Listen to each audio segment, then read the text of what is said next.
No, bun, deci am terminat și baremul, iar acum urmează să vedem cât ați obținut.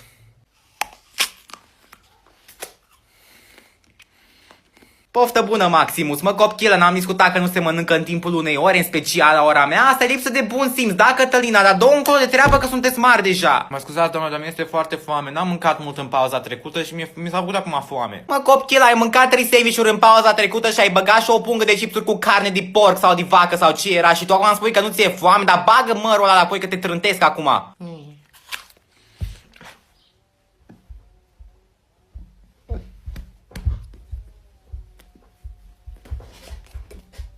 Doamna Cătălina se strâmbă la mine. Mă, de ești de tătă groasa, Cătălina.